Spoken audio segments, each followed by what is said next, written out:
धनधान्य देई ही काळी आई धनधान्य देई जोडते मनाची नाती आमची माती आमची माणसं आमची माती आमची माणसं आमची माती आमची माणसं आमची माती आमची माणसं आमची माती आमची माणसं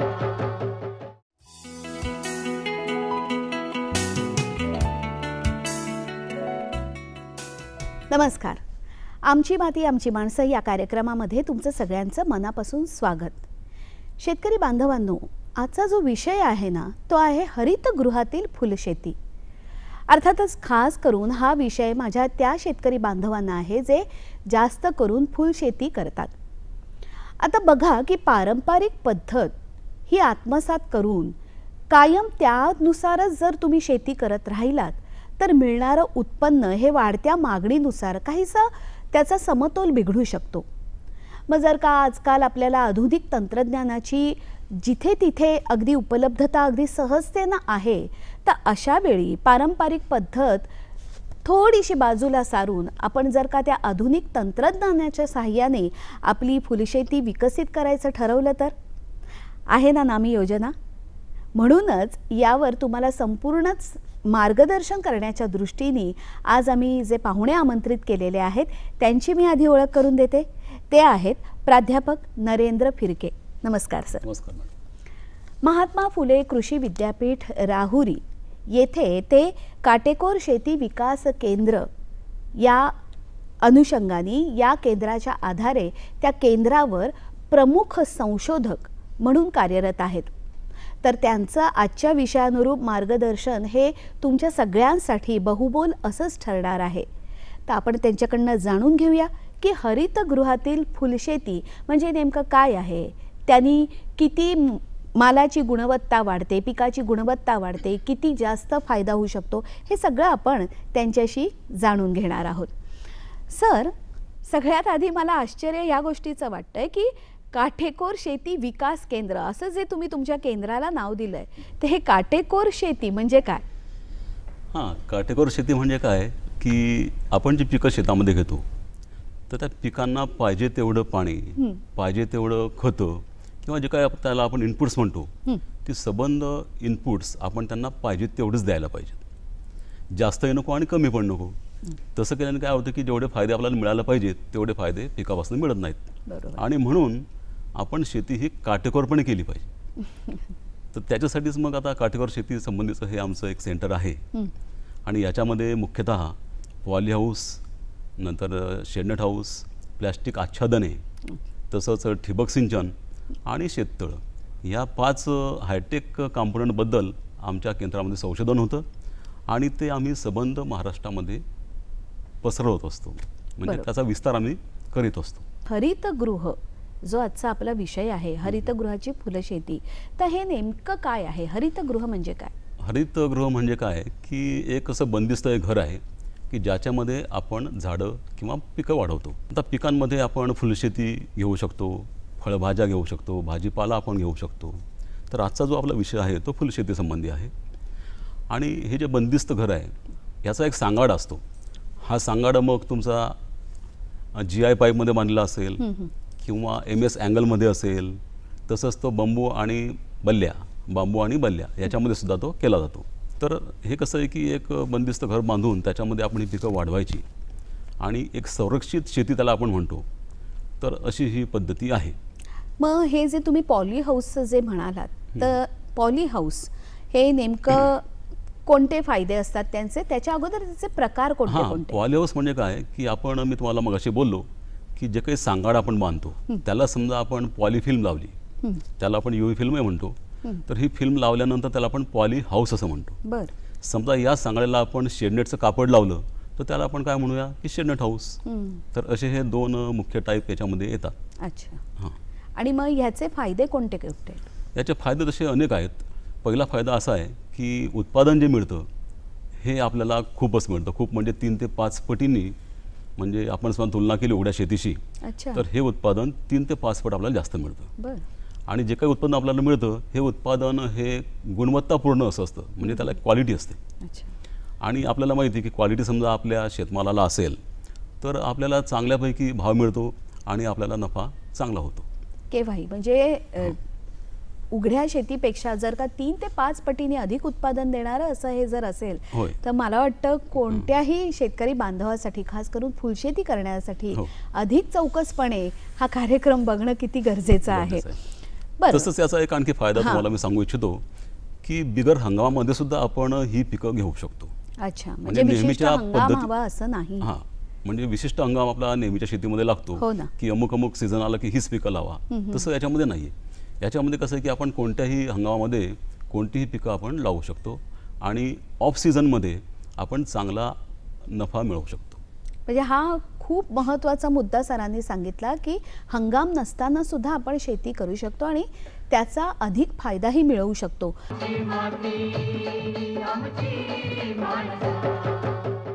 पॉली हाऊस बांधायचं मी ठरवलंय, परंतु कुठल्या प्रकारच्या जागेची गरज लागणार आहे, निवड कशी करायची? आता जागेची निवड हा अतिशय महत्त्वाचा मुद्दा आहे. याच्यामध्ये कसं आहे की ज्या ठिकाणी पाणथळ जागा नाही आहे किंवा खोलगट जागा नाही आहे अशा ठिकाणी आपण हे बांधायला पाहिजे. समजा पावसाचं पाणी समजा आलं तर पावसाचं पाणी हे जमिनीमध्ये पिकांच्या मुळांच्या कक्षेखाली हे असायला पाहिजे. हो. अशी जागा आपण निवडायला पाहिजे. तसंच एक याच्यामध्ये असं आहे की आपण जे जमीन निवडतो, जागा निवडतो, तर त्या ठिकाणी आपली वीज असायला पाहिजे. तसंच पाण्याची सोय तिथे असणं आवश्यक आहे. इतकंच नाही तर पाण्याचा जो सामू आहे तो 5.5 ते 6.5 इतका असायला पाहिजे. अच्छा. तसंच त्या ठिकाणी मोठमोठ्या झाडांच्या म्हणा किंवा इमारतींच्या सावल्या तिथे पडायला नको, तिथे खूप सनलाईट असायला पाहिजे. ह्या अशी जागा आपण यासाठी निवडणं म्हणजे अतिशय आवश्यक आहे. मोकळं पठार म्हणा, मैदान म्हणा किंवा मोकळी जागा जिथे मोकळी जागा असणं आजूबाजूला आवश्यक आहे. काही होय. त्याचा अडथळा नाही अशी. बरं, जागा मी निवडली, पॉली हाऊस बांधलं, परंतु ते पॉली हाऊस बांधल्यानंतर त्याच्या आत काही विशिष्ट प्रकारचं वातावरण आपल्याला ठेवायचं असतं का? पॉली हाऊस मागची कल्पनाच अशी आहे, संकल्पना अशी आहे की एखादं पीक सतत नीटपणे वाढवायचं असेल आणि आपल्याला जास्तीत जास्त समजा उत्पादन घ्यायचं असेल तर आपल्याला त्याला आवश्यक असं हवामान त्या पॉली हाऊसमध्ये बनवणं अतिशय आवश्यक आहे. आणि म्हणून काय की जे घटक असतात वातावरणाचे त्याच्यामध्ये तापमान एक महत्त्वाचा घटक आहे.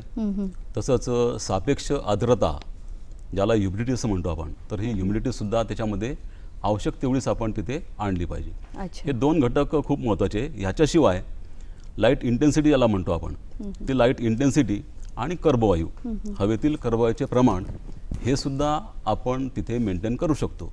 आणि असं हे संबंध आवश्यक हवामान समजा आपण मेंटेन केलं तर काय होतं की पिकाला चांगलं मानवतं आणि पीक चांगले जोमाने वाढतात आणि चांगलं उत्पादन हे आपल्याला देऊन जातात. खूप छान सांगताय तुम्ही. यामध्ये मी असं ऐकलंय की एक फॉगर पद्धत आहे, तर ते नेमकं काय आहे जरा सांगा. फॉगर पद्धतीचा संबंध तापमानाशी आहे. म्हणजे आतमध्ये जे काही तापमान असेल हे तापमान आपल्याला खाली आणण्यासाठी, विशेषतः उन्हाळ्यामध्ये हे तापमान आपल्याला खाली आणावं लागतं आणि त्यासाठी फॉगर पद्धतीचा उपयोग होतो. म्हणजे फॉगर पद्धतीशिवाय तुमचं पॉली हाऊस किंवा शेडनेट हाऊस असूच शकत नाही.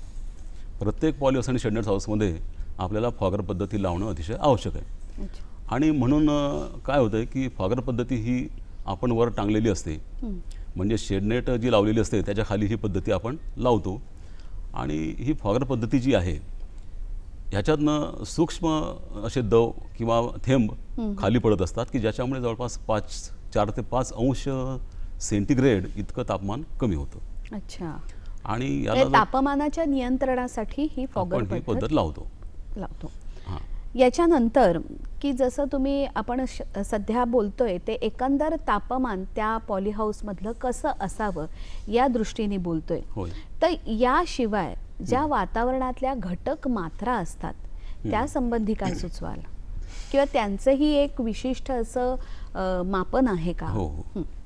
तर जे आपण वातावरणामध्ये ठेवतो त्याच्यामध्ये कसं आहे की पिका परत्वे वेगवेगळं हवामान आपल्याला मेंटेन केलं पाहिजे असतं. आता समजा आपण एक उदाहरण घेऊया आपण की समजा गुलाबाचं पीक आपल्याला घ्यायचं आहे. तर गुलाबाच्या पिकासाठी आपल्याला जे तापमान आहे हे तापमान 24 ते 28 डिग्री सेंटीग्रेड इतकं दिवसाला ठेवायला पाहिजे. अच्छा. आणि रात्रीच्या वेळेस हेच तापमान आपलं 16 ते 20 इतकं अंश सेंटीग्रेड ठेवणं आवश्यक आहे. तसंच सापेक्ष आर्द्रता म्हणजे ज्याला आपण हवेतलं बाष्प असं म्हणतो, तर हे किती टक्के आपण ठेवणं आवश्यक आहे? गुलाबासाठी याची जी क्वांटिटी आहे किंवा मात्रा आहे ही जवळपास 70 ते 80% आपण ठेवायला पाहिजे. तसंच सनलाईट ज्याला आपण म्हणतो, हे सनलाईटची जी क्वांटिटी आहे ही 60 ते 70 हजार लक्स इतकी आपण ठेवत असतो. अच्छा. म्हणजे त्याला आवश्यक असं समजा आपण हवामान केलं तर ही पिकं चांगली वाढतात आणि चांगलं फुलांचं उत्पादन ते देतात. जसं तापमानाविषयी झालं, जागेची निवड झालं, हो. परंतु ती निवड झाली, तापमान मेंटेन केलं आपण, म्हणजे योग्य त्या प्रमाणात आपण तापमान आणण्याचा त्या पॉलीहाऊसमध्ये प्रयत्न केला. त्याच्यानंतर फुलझाड आहेत म्हटल्यावर माती ही गरजेचीच असते. हो. तर मग त्यासाठी लागणारी माती ही काही विशिष्ट त्याच्यावर प्रक्रिया केलेली असते का, की काय असावं? हो, जी जमीन आपण घेतो त्याला आपण माध्यम असं म्हणतो, पिकासाठी लागवडीचं माध्यम. तर ज्या माध्यमामध्ये ही पिकं वाढतात ते अतिशय महत्त्वाचं असतं. अच्छा. आणि आता विशेष म्हणजे हे हायटेक शेतीमध्ये जे काही हायटेक संबंधी नियम असतात ते आपण पाळणं खूप आवश्यक आहे. नाहीतर मग जशी आपल्याला अपेक्षा असते उत्पादनाची तसं मिळत नाही. आणि म्हणून हे मातीच्या माध्यमामध्ये आपल्याला काही घटक म्हणूया आपण त्यांना, ते आपण घेतले पाहिजे. जसं की लाल माती आहे, हे 3 भाग घ्यायची. नंतर शेणखत आहे, हे 3 भाग. त्याच्यानंतर वाळू आहे, ते 3 भाग घ्यायचं. आणि भाताचं तूस ज्याला म्हणतो आपण, ते 1 भाग घ्यायचं. अच्छा. असं हे वेगवेगळे घटक घेऊन आपण त्याच्यापासून मातीचं माध्यम बनवतो. आणि त्या माध्यमापासून मग पुढे आपण वाफे बनवून पीक लावत असतो. बरोबर. आता हे वाफे बनवण्याच्या पद्धतीकडे तर मी येणारच आहे, परंतु त्या अगोदर अशी कोणकोणत्या प्रकारची फुलशेती आपण करू शकतो पॉलीहाऊसमधनं? कोणत्या प्रकारची फुलझाडं आपण घेऊ शकतो? फुलं. तर पॉलीहाऊसमध्ये आपण मुख्यतः जी पिकं घेतो ती म्हणजे गुलाब एक आहे, कार्नेशन आहे, जरबेरा आहे, त्याच्याशिवाय लिलियम म्हणा किंवा आर्किड्स आहे, अँथोरियम आहे, शेवंतीसुद्धा आपण घेतो त्यामध्ये. अच्छा. म्हणजे काही जसं जागतिक बाजारपेठेत लागणारी किंवा आंतरराष्ट्रीय अशी फुलं आहेत, तर तसंच देशी पद्धतीची ही फुलं आपण शेवंती म्हणा किंवा गुलाब सारखी आपण करू शकतो. हो. आणि आपण ही समजा फुलं घेतली आणि क्वालिटी चांगली असेल तर आपण जगामध्ये ती कुठेही विकू शकतो.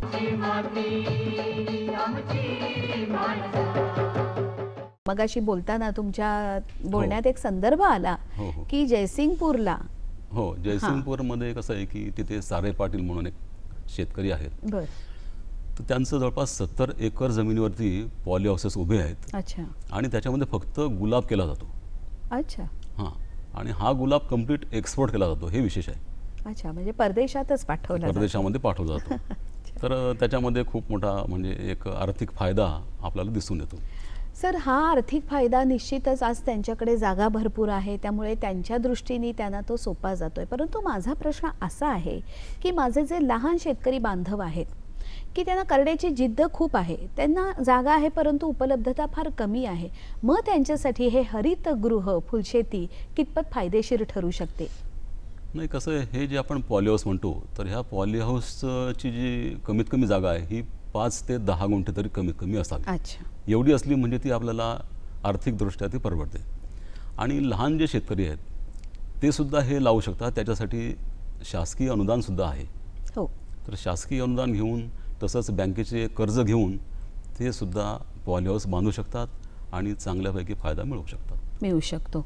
जसं मगाशी म्हणालात की आज काटेकोर शेती विकास केंद्राने त्या अंतर्गत काही विशेष फुलशेती लागवडी अंतर्गत आणलेल्या आहेत. हो. तर या अनुषंगाने गुलाब लागवड या संबंधी तुम्ही काय सांगाल? आणि ते सांगताना एकंदरच वाफे पद्धती किंवा किती अंतर असावं वाफ्यांमध्ये, ही सगळी एक शास्त्रीय माहिती आम्हाला तुमच्याकडनं जाणून घ्यायची. आता आमच्या विद्यापीठामध्ये कसं आहे की संशोधन फुलं पिकांमध्ये खूप झालेलं आहे. याच्यामध्ये समजा गुलाब आपल्याला पॉलीहाऊसमध्ये लावायचा असेल तर त्याच्यासाठी आधी आपल्याला वाफे जी आहेत ही वाफे बनवून घ्यावे लागतात. आणि वाफ्याचं जे माप आहेत ते वरचं जे माप आहे ते 60 सेंटीमीटर म्हणजे 2 फूट आपण घेतो. अच्छा. तळाचा जो भाग आहे वाफ्याचा तो 80 सेंटीमीटर आणि वाफ्याची जी उंची आहे ही 1.5 फूट म्हणजे 45 सेंटीमीटर आपण घेतो.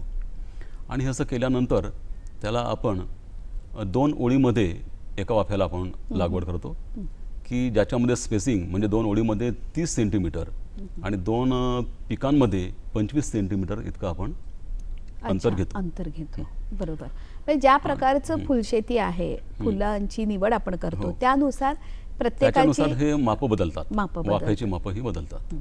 एकंदरीतच मला जाणून घ्यायला आवडेल की जसं तुम्ही म्हणताय की काटेकोर शेती विकास हा तुमचा एक महत्त्वाचा एक म्हणतो ना आपण की एक ड्रीम प्रोजेक्ट असतं असं, हो. तसं या महात्मा फुले कृषी विद्यापीठाचा एक ड्रीम प्रोजेक्ट आपण म्हणूया. तर मग हा जेव्हा तुम्ही मनात विचार आणलात तर तो विचार सर्वतोपरी पसरवण्यासाठी अनेक माध्यमाबरोबरच तुम्ही इतरही गोष्टी केल्या जसं चर्चासत्र किंवा या संबंधी काय सांगा? हो, आमचं ते सेंटरचं एक एमच आहे, म्हणजे तो हेतूच आहे की सबंध महाराष्ट्रासाठी आमचं हे सेंटर काम पाहतं. बरोबर. इतकंच काय, आम्ही गोवा स्टेटला सुद्धा मधून ॲडवाईस देत असतो अच्छा. त्यांच्याकडे जाऊन. अरे वा.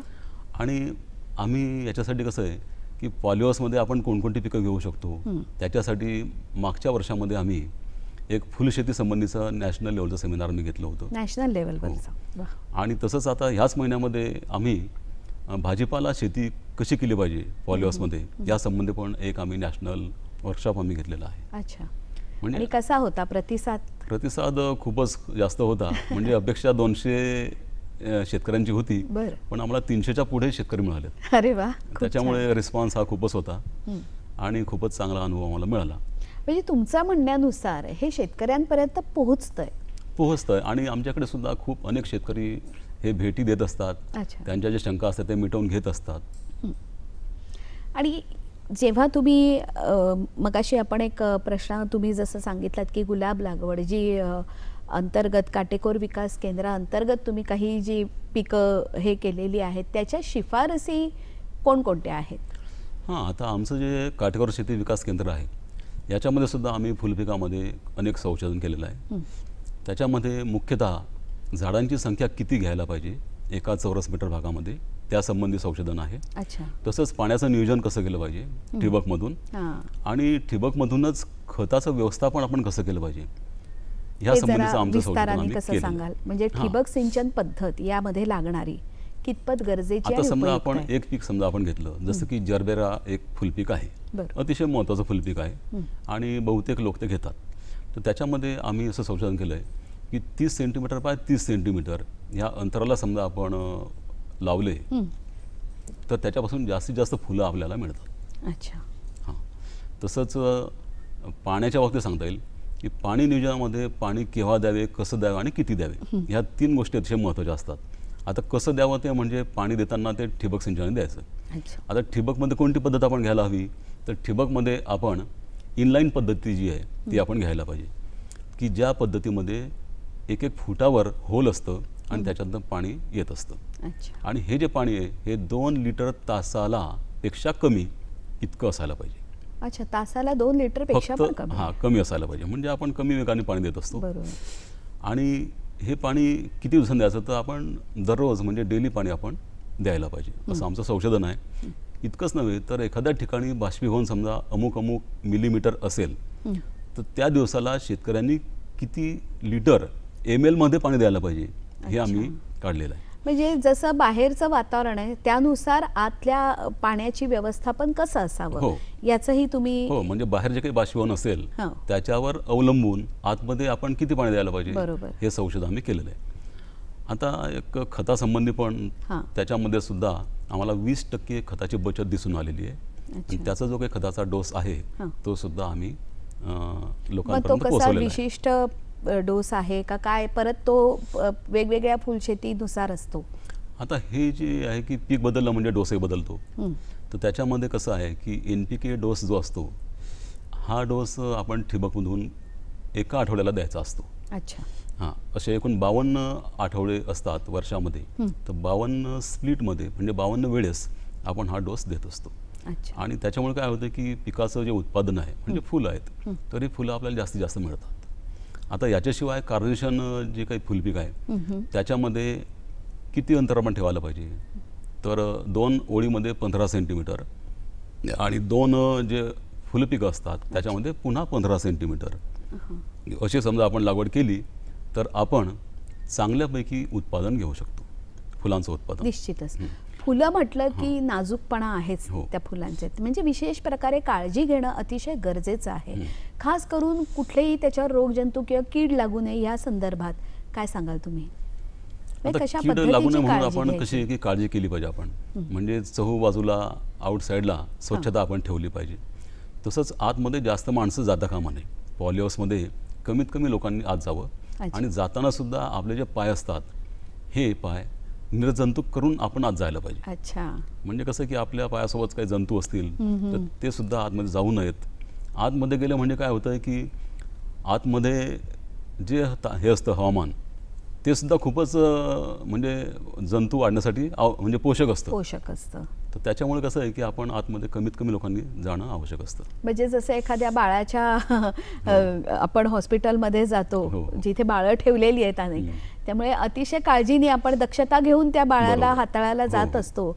तसंच काहीच आहे. फुलझाड म्हणजे एक हो, हो, प्रकारची ते बाळच आहेत त्या बाळच शेतकऱ्याची. आहेत आणि जिवंत असल्यामुळे हो ना. तेवढी काळजी आपण घेणं खूपच आवश्यक असतं. आणि जेवढी काळजी घेऊ तेवढं अधिकच चांगल्या तऱ्हेने आपल्याला उत्पादन आणि गुणवत्ता मिळेल. मुख्यत्वे करून गुणवत्ताही आवश्यक. मिळू शकते. वेळ फार कमी राहिलेला आहे. त्यातूनही जसं मगाशी तुम्ही म्हणालात की अनुदान हे मिळतं, तर त्या अनुदानाविषयी सांगा. शासनाकडून हे खास करून हरितगृह फुलशेती चालवण्यासंबंधी यासंबंधी काय सांगाल? आता शासकीय अनुदान जे आहे ते अनुदान शेतकऱ्यांना 50% देय आहे. अच्छा. आता पॉलीहाऊसमध्ये 2 टाईप्स आहेत. एक म्हणजे नैसर्गिक वातावरण असलेले पॉलीहाऊस हां. आणि दुसरं म्हणजे जे आहे ते नियंत्रित वातावरण असलेलं पॉलीहाऊस. तर ह्या दोन्ही पॉलीहाऊससाठी 50% अनुदान आहे. अच्छा. हे पॉलीहाऊस आपण 5 गुंठ्यापासून ते 40 गुंठ्यापर्यंत आपण बांधू शकतो. आणि हे जे अनुदान आहे हे एकदाच एका शेतकऱ्याला दिलं जातं. याच्याशिवाय शेडनेट हाऊस जे आहे. बरं, हे अनुदान प्रत्येक जिल्हा केंद्रावर तुम्हाला तिथे माहिती मिळू शकते?